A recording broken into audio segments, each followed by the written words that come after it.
Ricardo, y vamos a conversar de un tema importante a esta hora de la mañana, porque cuando hablamos de incendios, por ejemplo, tenemos que hablar que es multifactorial.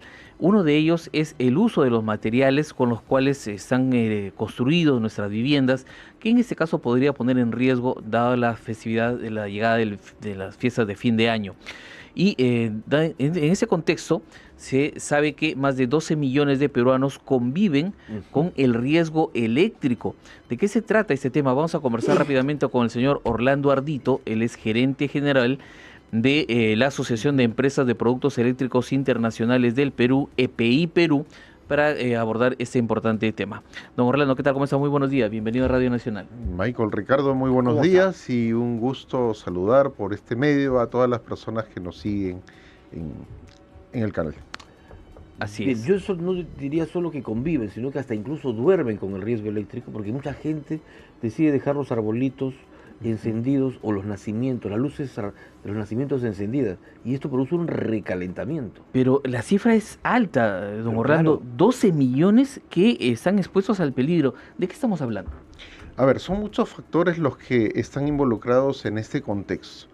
Primero advertir que justamente en estas fiestas, en Navidad, el incremento de energía por el uso de luces navideñas, por el hecho de que las familias se reúnen, es cerca del 15%. Entonces, 15% es algo inusual, es atemporal, pero sí existe una mayor probabilidad de riesgo eléctrico. En nuestro país, EPI Perú lidera una iniciativa que se llama el Observatorio de Productos Eléctricos Ilegales y junto con Hábitat para la Construcción hemos podido determinar de que en nuestro país el 71% de la edificación urbana es autoconstruida, o sea, que está en proceso de construcción. Si a eso le sumamos la cifra que hemos identificado a través del Observatorio de Productos Eléctricos Ilegales, que el 70% de los productos eléctricos de alta rotación, de alto consumo, se ingresan a nuestro país y tienen mala calidad. Entonces nosotros mezclamos las cifras y lo que concluimos básicamente es que hoy la tercera parte de nuestro país, 12 millones de peruanos, están conviviendo en una situación crítica. Los productos eléctricos que entran a nuestro país no necesariamente cumplen con lo que indica la normativa nacional y las regulaciones.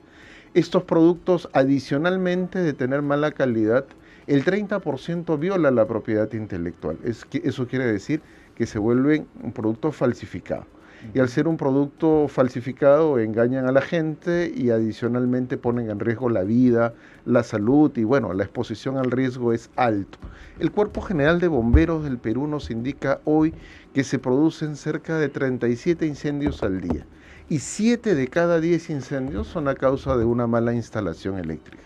Entonces, hoy necesitamos hacer algo. Del lado del usuario, a tener cuidado con lo que compramos, y del lado de nuestras autoridades, ayudarnos a vigilar qué tipo de producto está ingresando al país y qué tipo de producto se comercializa. ¿Cuáles son las mayores malas prácticas que cometemos los peruanos, sobre todo en casa, con el armado o encendido de luces para nacimientos, árboles o decoraciones?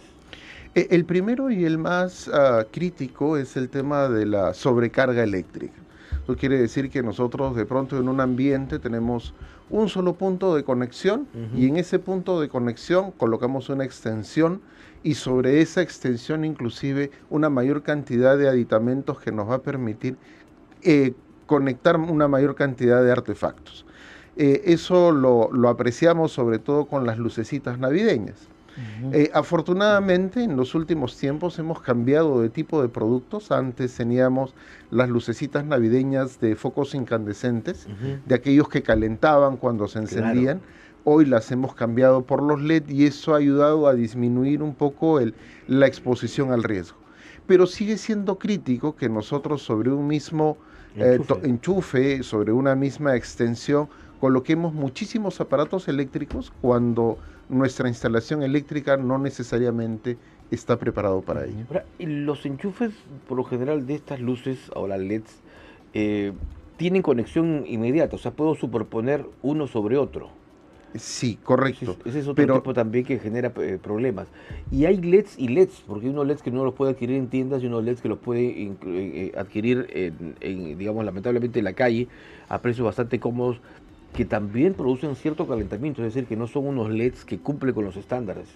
Exactamente, y adicionalmente a eso sumemos que hay LED para uso interior y para uso exterior. Eso es importante. Y eso es importante porque hoy, como en todo diciembre, ya es de costumbre en los últimos años, pues llovizna.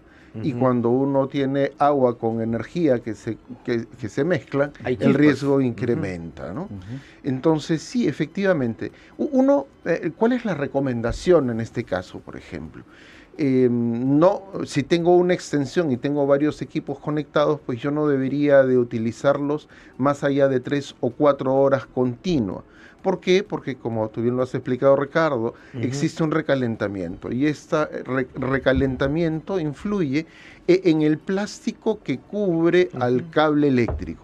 Este se termina degradando, se vuelve conductor también, se junta con el del costado y el riesgo de cortocircuito pues, es mayor. Ahora, la calidad de los productos, porque uno observa y la verdad que los enchufes son sumamente débiles, ¿no? Son unos plásticos que solamente con un poquito de apretando uno se hunden. ¿Cómo elegir bien también? Porque lamentablemente acá hay una mala percepción, ¿no? Siempre buscamos lo más barato. Y en lo más barato es donde justamente existe el recalentamiento o la mala calidad de los conectores o los cables están soldados casi digamos, una soldadura muy mínima y tienden a desprenderse o a romperse. Sí, por ahí va la primera forma de educarnos como usuarios, ¿no? Lo primero, no necesariamente un producto económico me va a dar la tranquilidad y la seguridad. Sí, de pronto me ayuda a ahorrar un poquito al inicio, pero más adelante se puede convertir en un problema si sobre todo hablamos de un incendio o de la electrocución, o sea, de la pérdida de vida material o una potencial pérdida de vida humana, ¿no? Ahora, más grave aún es cuando, o sea, nosotros vemos en las lucecitas estas características externas muy a la mano. El hecho de que sea débil, de que sea el cable muy delgadito. Bueno, lo mismo nos puede suceder si es que compramos cables eléctricos para la totalidad de la instalación. Hoy, por ejemplo, el Código Nacional de Electricidad nos dice que el único material permitido para una instalación interior es cobre. Sin embargo, uno de los productos de mala calidad que más se comercializa es el cable de aluminio. Y el cable de aluminio tiene dos problemas graves. El primero es que nos expone 6 veces más a la probabilidad de un incendio. Entonces, por el lado de la seguridad andamos perdidos. Y por el otro lado también es un tema económico, porque mientras esté en funcionamiento me va a consumir 30% más energía que un cable correcto, de cobre, bien seleccionado y bien instalado en casa. Así es, son las 7 de la mañana con 18 minutos. Usted que recién sintoniza la radio, estamos conversando con el señor Orlando Ardito, él es gerente general de EPI Perú, y estamos hablando de este riesgo sobre el cual se encuentran 12 millones de peruanos. Hablamos de riesgo eléctrico.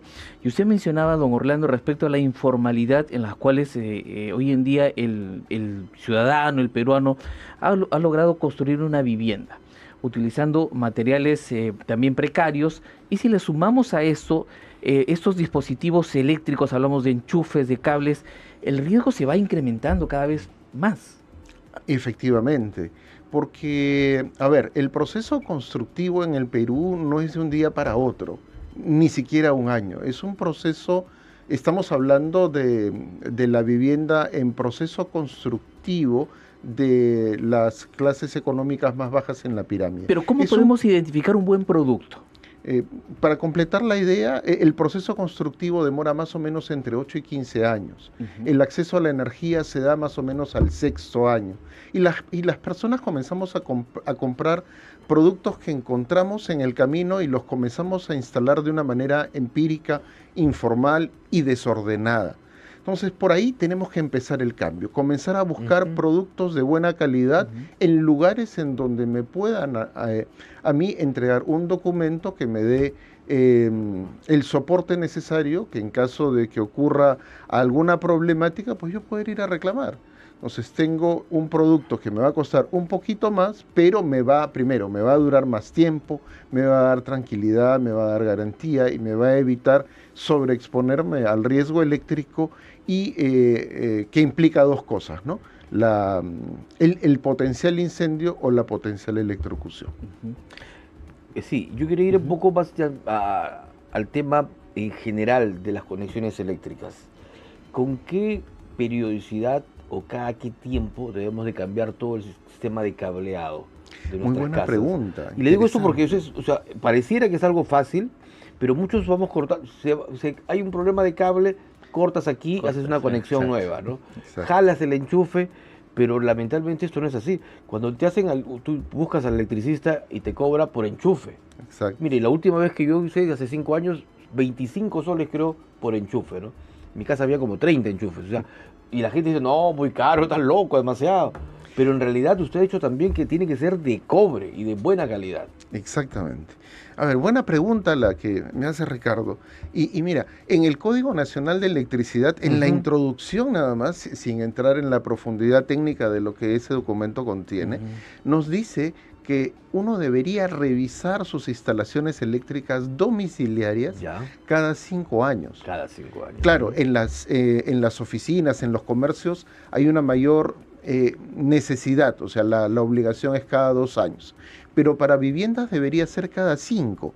El tiempo de vida promedio de un producto eléctrico, o sea, de un cable eléctrico, de un enchufe que uno ingresa y sale, es más o menos de 20 años. Pero es de 20 años dependiendo del tipo de uso que le dé. Si yo voy a sobrecargar ese punto de conexión, entonces probablemente ese cable esté sufriendo un poco por la exigencia y necesite cambiarlo más rápido. O de pronto es un tomacorriente en la cocina que yo lo uso todos los días, conecto la licuadora, el microondas y otros electrodomésticos, y entonces necesito cambiarlos. Entonces, para eso, cada 5 años un electricista debería de ir a hacer una prueba básica, que se llama la medición de la resistencia de aislamiento del cable. Esto los electricistas lo conocen como megado. ¿Qué me dice esa prueba? Que es muy rápida, toma 5 minutos, y esa prueba me dice cómo se encuentra el cable que está al interior de la pared y que yo no veo. Si tiene un valor muy bajito es que hay que cambiarlo de manera urgente. Claro. Si el valor es intermedio, bueno, que podría esperarme un añito de repente y hacer el cambio. Y si es bastante alto, entonces me da la tranquilidad de que el aislamiento del cable es de buena calidad, va a proteger al cable y, por supuesto, va a proteger a la instalación y a la persona. Cuando uno apaga un foco, ¿no? Incandescente, LED, y todavía queda semi-prendido en la oscuridad, ¿qué implica ello? A ver, eso depende mucho de la tecnología con la que esté fabricado el producto. Principalmente en el caso de los antiguos fluorescentes, el fluorescente se quedaba medio encendido porque todavía tenía internamente gas acumulado y una sensación de electricidad. En el caso de los LED, y sobre todo cuando la calidad es muy baja, entonces la sensibilidad a la diferencia de potencial, a lo que le decimos voltaje, no es muy buena. Entonces cualquier variación en la corriente o en la tensión hacen de que el foco se quede ligeramente encendido todavía, ¿no? Don Orlando, le vamos a pedir unos minutos porque tenemos el llamado de nuestra unidad móvil, porque me gustaría hablar también de un proyecto importante, el proyecto piloto Red Power, para poder hablar un poquito más, pero atendemos el llamado de nuestra colega Silvia González a esa hora de la mañana. Silvia, te escuchamos. Gracias a Nacional. En la noticia, la Municipalidad Metropolitana de Lima ha iniciado ya las pruebas de material rodante del tren Lima-Chosica con un sistema de transporte especial que beneficiará a 12.500 pasajeros. Pero escuchemos justamente las declaraciones del alcalde Renzo Reyardo, quien acompaña justo esta ceremonia. El servicio comenzando con un recorrido directo Lima-Chosica, con paraderos en Monserrate, Parque de la Muralla y Chosica precisamente. Será una fase rápida, sin grandes obras, pero con mejoras necesarias en seguridad vial y señalización. Luego ampliaremos el recorrido hasta Huaycán para atender a muchas más familias del este. Y a futuro, esperemos no muy lejano, trabajaremos en un sistema más grande, con más paraderos y más vías para que nuestro tren llegue cada vez a más lugares. Hoy empezamos un cambio. De esta manera, las pruebas se van a realizar con una locomotora y 5 coches que van a recorrer, como bien ha señalado el alcalde desde Montserrat, sin pasajeros, y señaló que también será a bajo costo y menos tiempo. Silvia González, Radio Nacional. Gracias, Silvia, por esa información respecto al inicio de pruebas del tren a Lima Chosica. Muy bien, son las 7 de la mañana con 25 minutos, 7:25, y bueno, estamos conversando aquí en cabina con el señor Orlando Ardito, gerente general de EPI Perú, y yo le preguntaba respecto a este proyecto que me parece también interesante, el proyecto piloto Red Power. ¿En qué consiste? Red Power es una iniciativa de EPI Perú, el Observatorio de Productos Eléctricos Ilegales y el Centro de Innovación de Vivienda Terwilliger de Hábitat para la Construcción. ¿Qué es lo que hemos venido buscando? O sea, teníamos nosotros inicialmente la concepción de que las familias compraban barato y contrataban la mano de obra del medio, pensando en que efectivamente de esa manera podían ahorrar, pero sin embargo con el tiempo nos dábamos cuenta de la precariedad de la instalación eléctrica y de las grandes oportunidades que existe de mejora. Entonces decidimos acercar a un grupo de familias a modo de piloto la posibilidad de tener productos eléctricos de buena calidad con mano de obra de buenos profesionales y supervisados por este equipo de trabajo. La primera sorpresa, nos dimos cuenta que la mano de obra de calidad con el producto de calidad primero nos ahorra 10% en el costo de manera inmediata, y ese porcentaje se incrementa en razón de la necesidad de un menor mantenimiento, de una menor exposición al riesgo eléctrico y de muchos otros factores. Hoy en día, luego de 5 meses de haber ejecutado 4 primeros pilotos, hemos podido advertir 3 elementos importantes de parte de la familia. Primero, la familia nos dice, se ve más bonito. Claro, pasar de los cables expuestos a cables debidamente entubados y colocados, se ve definitivamente mejor. Segundo, me siento más tranquilo. Hoy día ya no tengo la necesidad de estar mirando qué están haciendo los niños, sino ya me puedo sentir un poco más tranquilo porque no solamente tengo cables, tengo dispositivos de protección y todos los productos de buena calidad. Y el tercer elemento, el más importante, las familias están ahorrando entre 30 y 40% de su recibo de energía. Claro, eso es importante. Ahora, don Orlando, finalmente le hacía esta pregunta de hoy en día, por ejemplo, Ricardo hablaba, por ejemplo, del cableado que debería sustituirse en los hogares.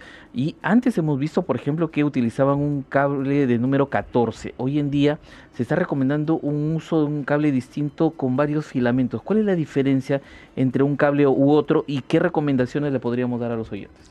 Excelente pregunta. Primero, partamos por la nomenclatura. Nosotros en el Perú tenemos la tradición de utilizar el sistema americano y este número 14 se refiere al grosor del cable. De una manera, digamos, anecdótica, a menor valor del cable es menor el grosor. Entonces yo digo, 14 es de este grosor, 12 es más grande, 8 es más grande y si yo comienzo a subir a 16 o 18 se va achicando. Por ejemplo, un cable telefónico es calibre 22, un cable para conducción de energía es 14. Aclarado esto, el tema del calibre, hoy también podemos encontrar en el mercado un cable sólido, completo y un cable de varios filamentos. Antes se utilizaba el sólido porque así se producía, pero con el desarrollo tecnológico hoy la tendencia es a utilizar cable de varios filamentos, porque esto le da a al instalador una mayor probabilidad de poder trabajar más rápidamente. O sea, se vuelve más flexible el cable con la misma cantidad y capacidad de conducción de corriente. Perfecto. Perfecto. Muchísimas gracias, don Orlando Ardito, gerente general de EPI Perú. Ha sido importante conversar con usted sobre todas las recomendaciones. Y no, muchísimas gracias por la invitación. Y yo quisiera aprovechar estos últimos minutos para hacerle un llamado a nuestras autoridades, porque teniendo un problema tan intenso como la tercera parte de nuestro país expuesto al riesgo inmediato de la ocurrencia de un accidente eléctrico, algo tenemos que hacer. Definitivamente. Correcto. 7 de la mañana, 29 minutos en Radio Nacional.